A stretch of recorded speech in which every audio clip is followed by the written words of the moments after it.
The Siberian taiga lay cloaked in silver beneath the full moon.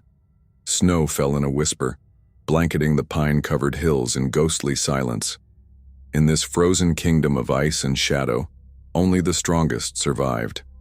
And tonight, two apex predators would clash beneath the eye of the moon.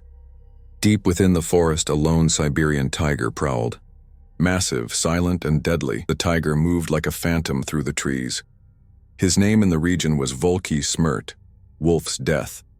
He was the undisputed ruler of this land, his reign written in claw marks and bones.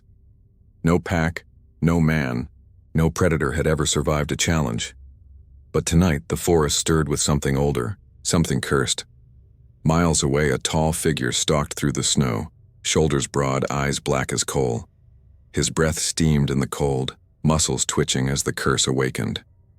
As the full moon broke through the clouds like a blade cutting sky, the transformation erupted.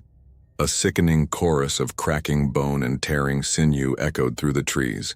His skin split, fur erupted, and in seconds the man was gone. The werewolf stood alone beneath the moonlight, 8 feet tall, lean and monstrous, with yellow eyes glowing like dying stars. He threw back his head and howled, a sound that shook the pines and chilled the marrow of every living thing within miles. Volky Smirt heard it. He turned toward the sound, not with fear but with fury. The clearing near the frozen river became their arena. Trees lined the perimeter like silent witnesses, snow sparkling like shattered glass under the pale moonlight. The werewolf stepped in from the north, the tiger from the south. They locked eyes, both still, both timeless. And then they moved. The tiger launched forward like a cannonball, jaws snapping for the throat. The werewolf ducked low, sweeping his claws in an arc that sliced through fur and muscle. Blood sprayed. The tiger roared and twisted midair, landing hard only to leap again with raw power. They clashed. The ground quaked under their weight. The werewolf tackled the tiger into the snow, pinning him for half a second before the feline slammed his hind legs into the wolf's ribs, sending him tumbling backward. The werewolf hit a tree, splintering it in half, but rose with a growl that echoed like thunder. Round 2, the werewolf moved faster, more feral. He slashed across the tiger's side, then bit down on his shoulder, but the tiger didn't cry out. He spun and sank his fangs into the werewolf's thigh, dragging the beast down into the snow, burying him in it. Flurries exploded with every hit. Trees cracked and fell, blood steamed in the frost. Their howls and snarls echoed off the icy cliffs, sounding less like animals and more like gods at war.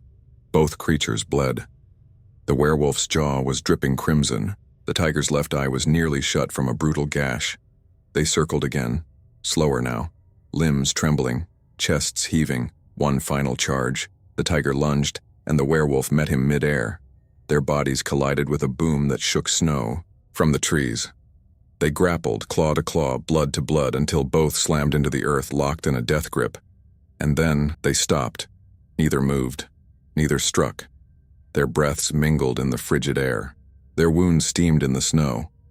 And in that suspended heartbeat, beneath the moon that birthed one and ruled over the other, they looked into each other's eyes. The tiger's stare held a fire that refused to go out.